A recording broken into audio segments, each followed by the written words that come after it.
Okay guys, how you doing? This is the continuation of the drawer repair video. This is a brand new recovery cylinder, and I'm just noting the dates when it needs to be retested, that kind of thing. And this is the dry weight of it empty, and this is after I've recovered the refrigerant. That's the refrigerant I am assuming it has in it.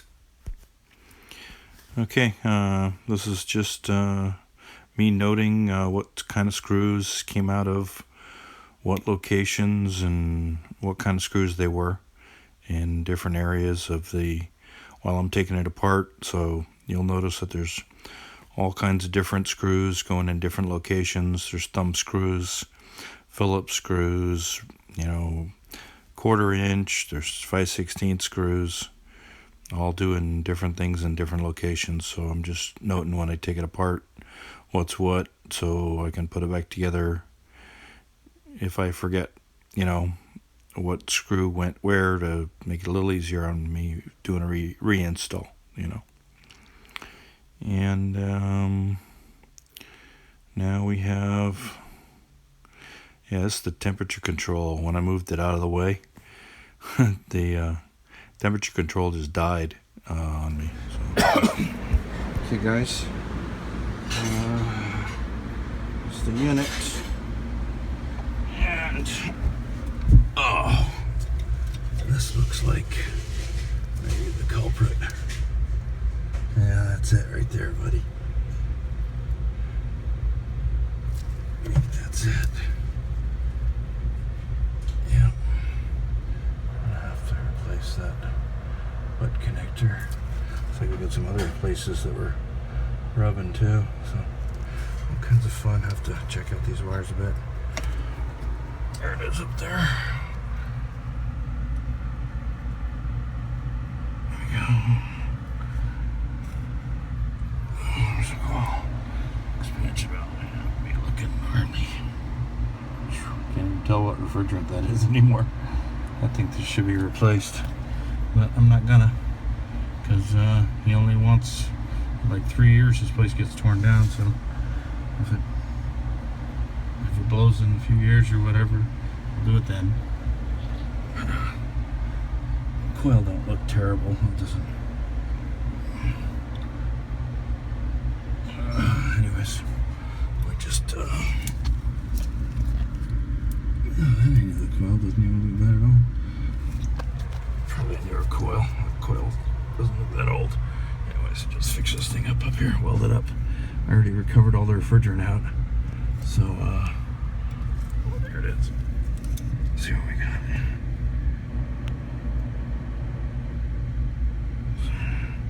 Recovered all the refrigerant.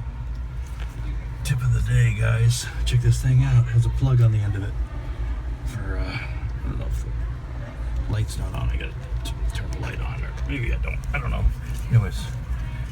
Alright, lights on. Hey, this thing has a plug. I was thinking that. So tip of the day, guys, if you see that in the wall there, it actually unplugs on this Victory. Check that out. That's nice, isn't it? Oh, sweet. So I can pull this thing out, look at it, and actually I can turn electricity on to energize this coil, and I don't have to try and screw with that coil by putting my magnetic thing on there. So check that out, man. That's sweet. Tip of the day. I can pull this thing out of here, work on it. Alright. Okay. Cleaned her off for welding. Ready to go. There's the hole.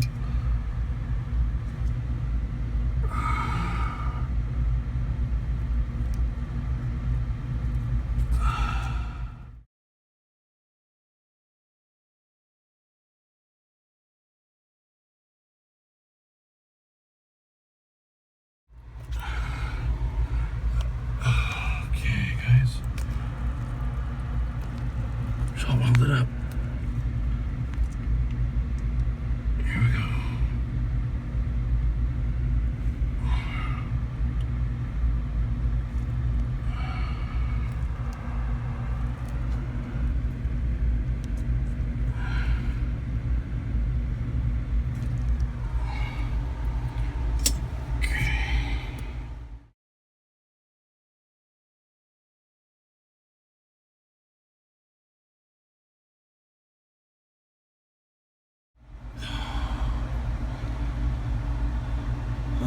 can tell exactly what TXV is in here. What we got here? Gnarly power head. I think that's the worst I've ever seen. Even on a boat. I think that beats the ones I've seen on a boat. Still working, I guess. I hope it is. We'll see. Anyways, so probably quarter ton right angle valve, flare by flare, quarter ton R22. Probably a quarter ton coil. Don't know. Well, actually, yeah, 1500 BTUs. I think that's what it was. So yeah, quarter ton valve, or actually maybe smaller. If I could get a smaller valve, that would be better. So for 1500 BTUs, 2500 BTUs, quarter ton would probably work. I have to crank it down a little bit. Yeah, work should be alright.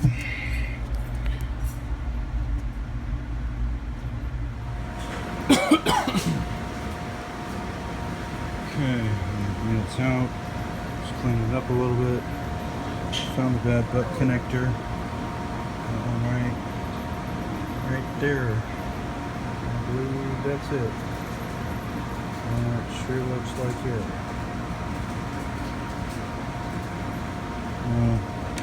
Chopped it out, redid it, and just put some tape around it, protect it a little bit. Throw it again. There we go. Okay, I replaced both of the red butt connectors on the left side and just protected them a little bit with some duct tape after I was done with that. Yeah, I found homeless people living a homeless encampment around where all the machinery is that I'm working. This is the pressure test after you just saw me welding the leak. So polished the turd with welded up the hole and put 164 pounds pressure in it and held nice and tight, tight as a frog's butt, and it's watertight. And pressure actually went up 2 pounds pressure.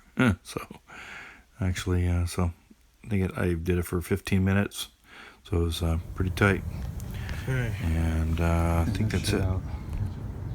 Fucking homeless encampment back here where I'm working.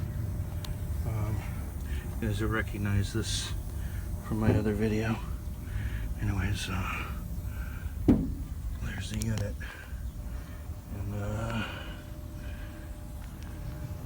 this is Holden pressure tested it, welded up the leak, and rock solid. 20 minutes. It actually went up 2 pounds pressure in on the suction side, so it was 164, now it's 166, and got 162 on high side, rock solid. So I'm gonna call it good. All right, temperature control died though. Gotta put into temperature control on it. Okay, this is just a picture of the dry nitrogen bottle that I used for doing the pressure test.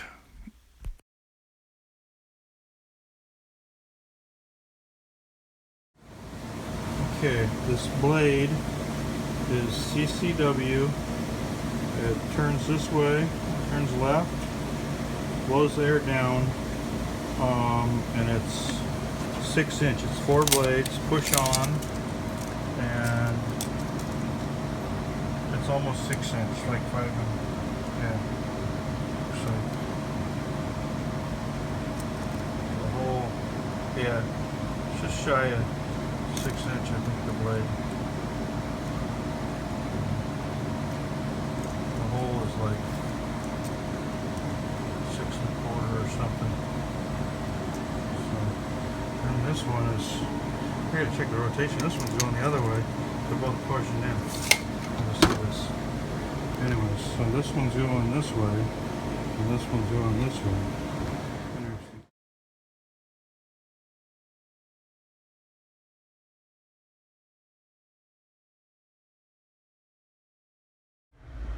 Okay, I'm gonna put this little baby back together.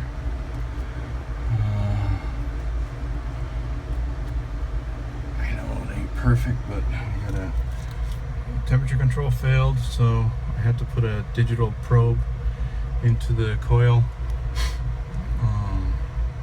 It just had an air probe over there, which is conducive to freezing up the coil, and you got to use a defrost clock and everything, and it's better to sense coil temp. So I'm sensing coil temp here, and I put the probe out through the back here and wire tied it up a bit.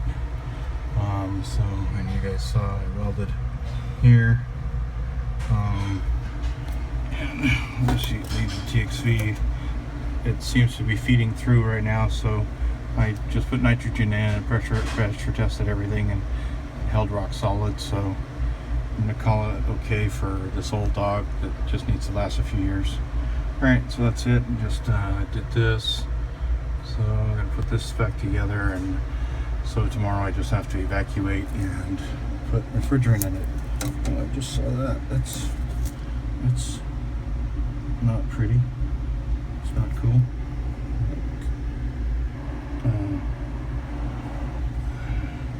Anyways, all right, gotta get out of here.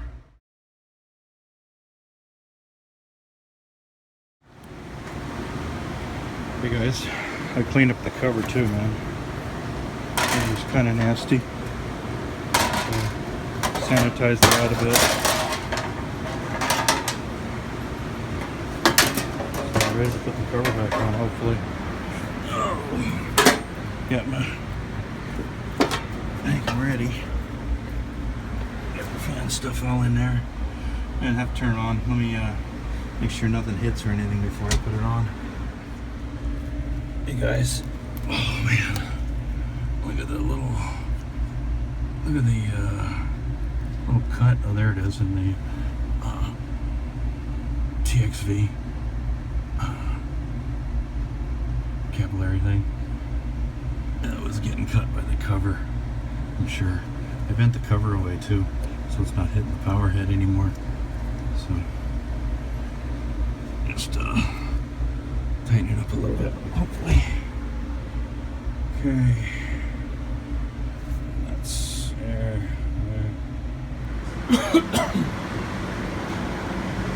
Hey guys, if you're wondering where the drain is on this thing, the drain is down that end. Down there.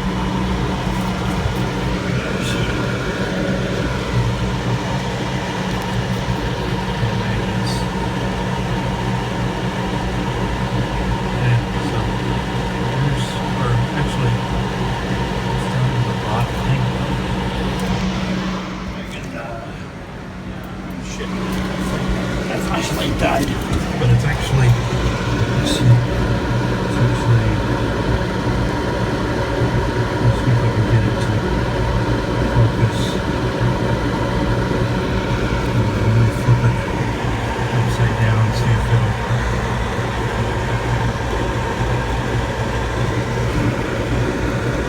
because the camera's there, it's the flip it upside down. Sorry guys, but there's your that's the drain hole down in there. Here it is, in the corner. Let me flip this thing back. Okay, that's gonna be an interesting video. Down there in that corner. Okay, I got the cover on and packing it up for the day for the evaporator section. There's how I pack up my cart. This is the old temperature control that took a shit on me right when I turned the dial. It just died right when I turned the dial. So the new temperature control I'm going to put in, the A421 ABC Johnson controls. Here's the A421 that I picked up from United Refrigeration. Ohms on a basically 1,000 ohms. It's about 70 degrees out here, so that's this is for the A419 or A421, 1,000 ohms.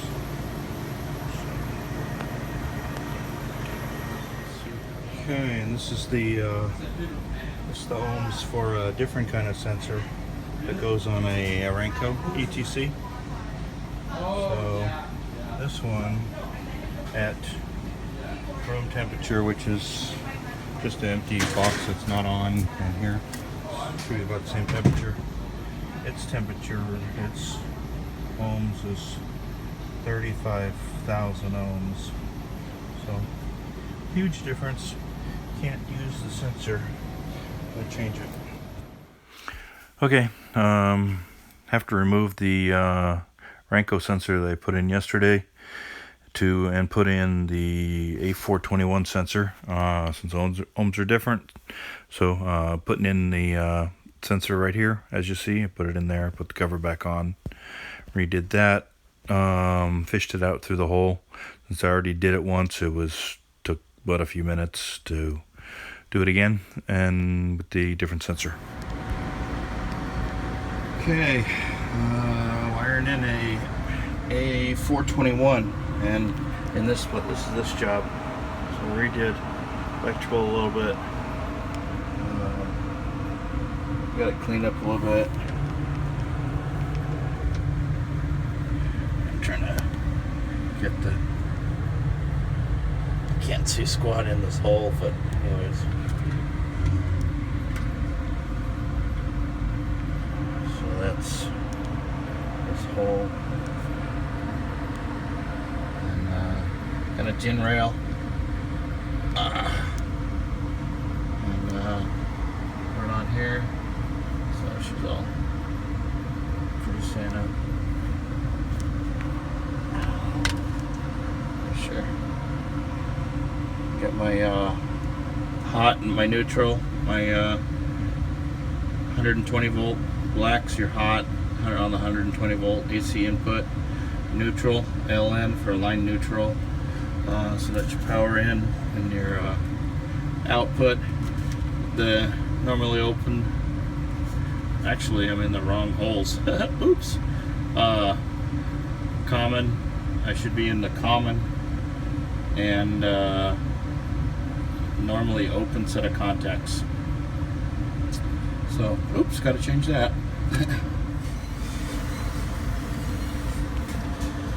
Okay, we're back to this A421. So now we are where I want to be. So change that. So we got our. This is just a set of contacts. The output. It's your common, and it's a normally open contact or a normally closed contact. So if you wanted to close something, so when it hits the set point, if you're trying to energize something, you'd use the normally open set of contacts. And if you want to de-energize something, you'd use the normally closed set of contacts, because from LC to LNC, from the common to the normally closed, NC means normally closed, NO means normally open. NC is from LC, from C basically. Take off the L, it's just basically easier to think of it that way. Just use C, normally open, and normally closed. So there's your common and normally open set of contacts, and your common and normally closed set of contacts. It just switches back and forth. So, and this is your power supply to power up the unit. Your neutral and 120, or it would be your other leg of your 240 if you were doing 240. So you're either your line 1 and line 2 or your 240, or neutral and your hot on your 120. Okay, and there's where you put your temperature sensor. I'm going to put this like this, put the cover on it. I got the cover off right now. It plugs in right here in the white plug-in part. So I just pulled it off. You just pull it so you can work. And anyways, so it's almost done. All right, so okay, that's it. Click like on the video and subscribe. Hopefully, thanks. Bye. Okay, she's all powered up.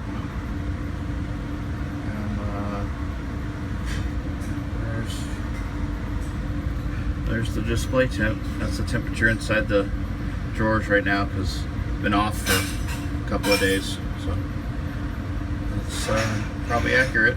So anyways, A421, it's pretty cool. The setup is real simple. It's a little different than the 419 was, but yeah, all you do is hit the menu button, off temperature, the temperature you want it to cycle off at. It's 10 degrees. I'm using this to sense evaporator coil temp, so that's what I'm doing right now. But anyways, so on temperature 39. Sensor failure 1 means it'll be energized, so it'll keep cooling. Anti-short cycle delay at 0. I'll normally put it at 5-minute temperature delay. Off temperature 10 degrees. If you want to go less, 9 degrees, there you go. On temperature 39, 38. You want to be on at 41. Let's do 39. Should be plenty defrosted, the evaporator at 39. Sensor failure 1, energized. One is energized. Anti-short cycle delay 5 minutes. Off temperature 9 degrees, and you just leave the display alone, and I forget how long it takes. I think it's like 30 seconds, something like that. I don't know, I'll have to look at the book, but it just will revert to the display temperature of whatever the sensor. It'll be reading the sensor temperature as soon as it stops flashing, and it just stopped flashing. I think that was about 30 seconds anyways. So there's your display temp, 73 in there, and there we go. That's it. All right, click like on the video and subscribe. That's all done. I gotta tie up these wires, excuse me.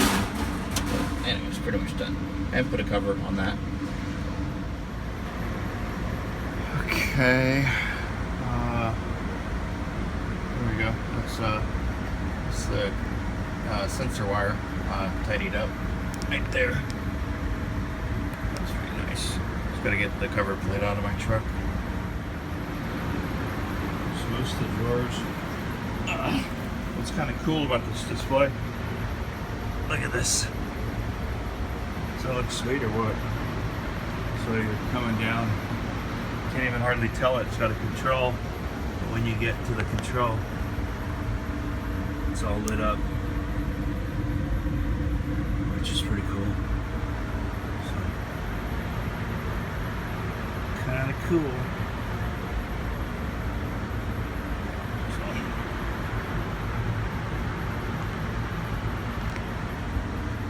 yeah, you gotta insulate those lines tomorrow, or at least the suction line, just the suction. Okay, packing it up for this day. Got a bunch done there. There's where the equipment's located in behind the bushes. Really quite crazy. This is starting sucking down on the microns on my vacuum. And there's a unit where it's located. Okay, what was I doing? This is the unit right here. Evacuation. This is the compressor. So what I noticed is nothing that says on here. Here's the tag right here.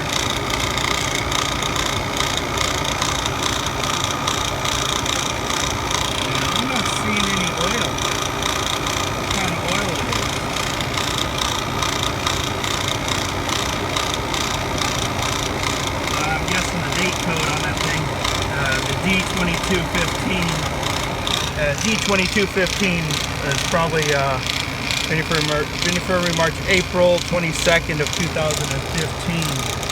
Unless you guys unless I'm wrong, you guys tell me I'm wrong, but I don't think I am. I think I'm reading that date code right. So, and this is a new style unit, so it should be POE, but the damn thing don't say. That sucks.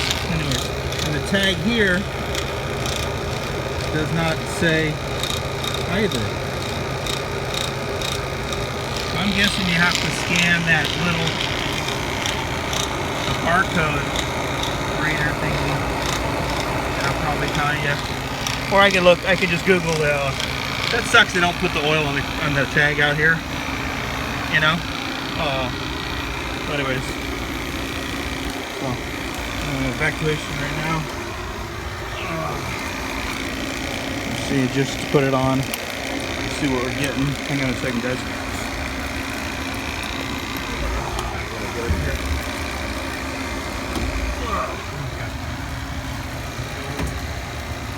Frankenstein out. 130 microns.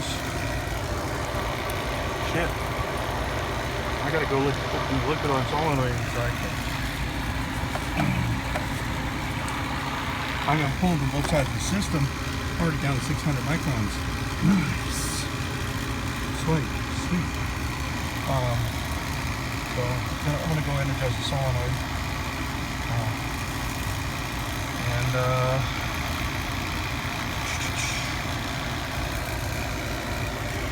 This area on here. It's cool, I got some electricity right here.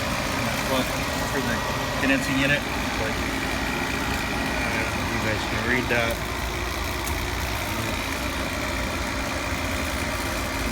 So the plug is got 2 outlets in it, one's hot all the time. Another one's got a pressure switch here. Just set this. It should be alright. It's just pump down system, so shouldn't change. Nothing should change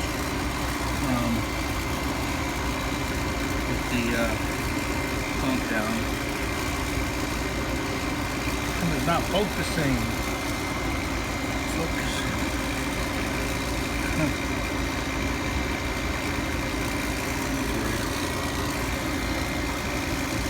Alright, gotta go energize solenoid, put the cover back on. So we're now 563 microns.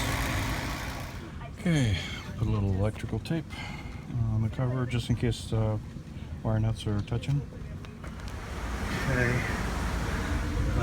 put some duct tape around the wire nuts and wires to protect them a bit so they don't rub against the cover or nothing crazy. Alright, that's that. Cover on right now. A little tape on there so minimize rubbing.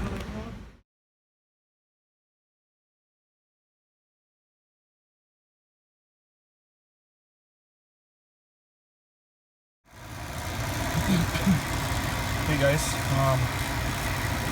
down to 231 microns already. It's only been on a vacuum for like 40 minutes. So I left a 21-pound pressure of dry nitrogen overnight in the thing. I think actually it's been for like 2 days, like a couple of days. It's had dry nitrogen, just at 20 pounds in it, and that dry nitrogen must have sucked up any moisture. And when I, let the nitrogen out, man, it just must have left a dry system in there. That's just beautiful. Pretty long system, remote, down here, all the way in and all the way into the restaurant. So yeah, that was a fast Hvac down to 200 microns. So that little nitrogen trick, leave nitrogen in your lines overnight, a little bit of nitrogen, 20 pounds pressure, and evacuation is going to be lickety split. That's why the triple Hvacs work, but okay, thanks for watching. Very good. Okay, down to 213 microns. Let's do it. Like 1 hour. Let's go.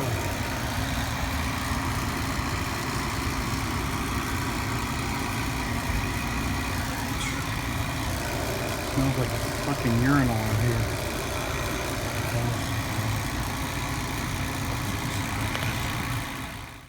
Okay, let's get some iConnect action going on. We got air probes going to monitor the return and the supply. Okay guys, iConnect. iManifold, this is called the iConnect. How to put your probes in a drawer unit like this. Evap's on the right, so your supply on this particular one is on the bottom and returns on the top. So I just put one probe on the top drawer, put duct tape, put some tape around it, and in the bottom one here, put some duct tape around it. And these things are working out killer, by the way. These you get them for $5. They come with this cable, and it keeps the batteries from being used. So they seem to be lasting a long time because these don't draw much. So these are the hot ticket. So just thought I'd pass that one along. Yep. So there's your supply and return. Let's see how she goes. And I noticed these tips. This tip was getting unscrewed. I guess they unscrew or whatever. So you got to make sure they're tight. They don't fall off. So that. Okay. This is going. So all done here. So let's see how it goes. Hopefully it goes.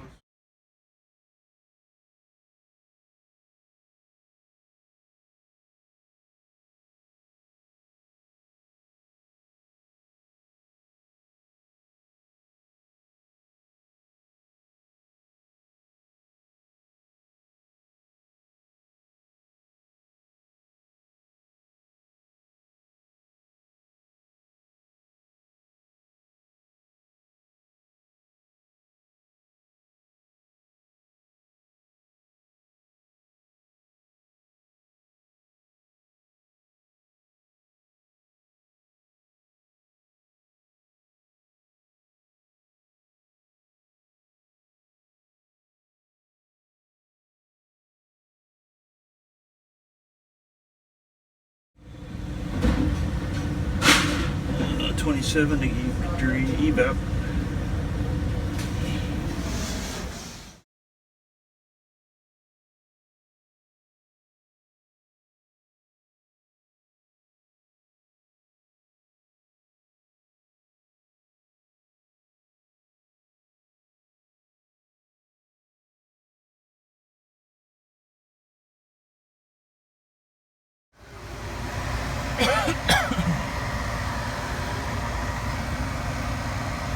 Okay, hello world.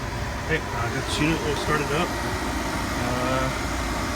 You guys are gonna say that, hey, she's flooding back a bit. You know, and I was thinking that too. You know, it's not as much superheat as I'd like, but right at the compressor, man. I'm checking it out.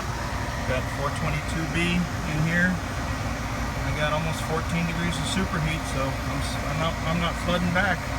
I just cold as hell evap. Let's see what we got for evap. Let's see, we got evaporator at 12 degrees. So I got like 35 degree air. Look, I think I got like a 20 degree TD across that evap in there. So that TXV we know is toast though. I mean, it's like he just needs a few years out of this place anyhow. So we're gonna run with it just for a few years. You know, tearing the building down. So we got 12 degrees evap, but yeah, all I care about is got 13 degrees, more than 13, 14 degrees superheated compressor. So I'm all right. Yeah, it's a really cold. It's the coldest, you know, night it's going to be for a while. You know, it's in the 60s, high 60s, or maybe a little bit colder, but it'll be all right. I was thinking I might need to stick an accumulator on it, but I think it'll be all right. But yeah, not much subcooling, but we don't get much subcooling on these units, anyways. But full glass leak. Full glass. She's running nice. I can't do you a screenshot. My other iPhone is dead. It won't charge, so I can't do I got the iConnect hooked up though. I'll do screenshots, and we're Running about a 35 degree supply and a 55 degree return on the evaporator down there. So I got like 20 degree TD across that evap in there. 28 suction, 145 head. In out here is about, like I said, in the 60s. So that's about right. I don't have my PT charts on my phone too, but I know that's in there for R22, A422B. It's plenty fine. I think it's, anyways, so we're right in there for this old dog. I mean, it's, so anyways, let's see what we got. 26 degree suction line, 78 degree liquid, 11 degree evap, and 27, yeah. So we got 60 condensing, 80. So yeah, 80 condensing, it's like 60 out here, so 20 degree across the condenser. Coils fine. Yeah, we're running. She's a runner. So there we go. I got 14 degrees superheat. Getting better. She's settling down. She's not even been running an hour. Only been running about half hour, so gotta settle in a bit. So put her running an hour, so she's but looking alright. Okay guys, thanks for watching. And R422B. And the TEsto stepped up, man. My the Frankenstein finally died. The knob just keeps spinning. Just keeps spinning. The suction almost flooded the damn thing. I had to turn off the refrigerant right here. But I gotta service that manifold now. But the thing died on the job, and the TEstos. I'm glad I had these boys. They stepping up. So I'm liking these alright. They seem to be getting adjusted to them alright for a over 50 guy that's never used digitals before. So, but anyways, let me get back to my iConnect. I gotta see what kind of pressure, what kind of temperature I'm running in there. This thing needs to keep running anymore. All right, thanks for watching, guys. Let's see, 13, yeah, superheat. We got, okay.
Okay, so the system with new 22B, or R422B as it's called also.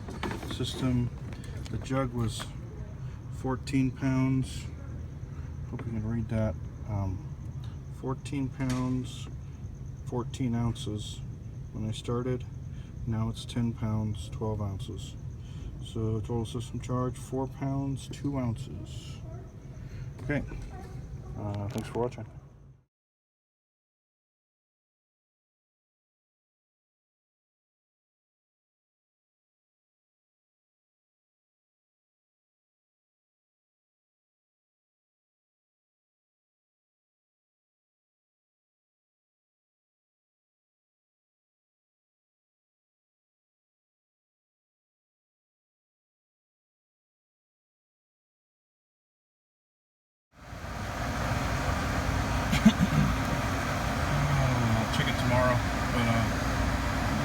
That's a superheat now, 40 degrees of superheat with the compressor.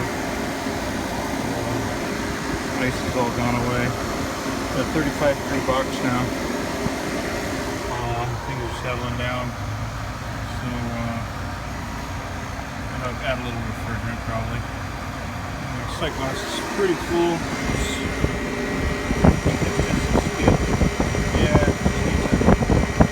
just a skid more. I'll clean a condenser, come back tomorrow, clean a condenser and check it. Probably just okay, good. Yeah. It's just because it's pulling down. Yeah, so I'll goose it up a little tomorrow, check it tomorrow. Yeah, we're right at the nuts rail right there. So who knows, plus or minus 2 degrees on the accuracy of the Testos. So I mean, or even this plug is, I mean, you're touching this plug and it's flipping around or something. Anyways. Yeah. Oh, maybe it's this plug that's fucking up. Yeah, so I gotta. Yeah. Anyways, so got a little stuff cool. Anyways. Close enough for tonight, 35 degrees, 19 suction, 132 PID, superheat, condensing 75 is about 60 degrees out here, 1 degree Hvac, 1.7.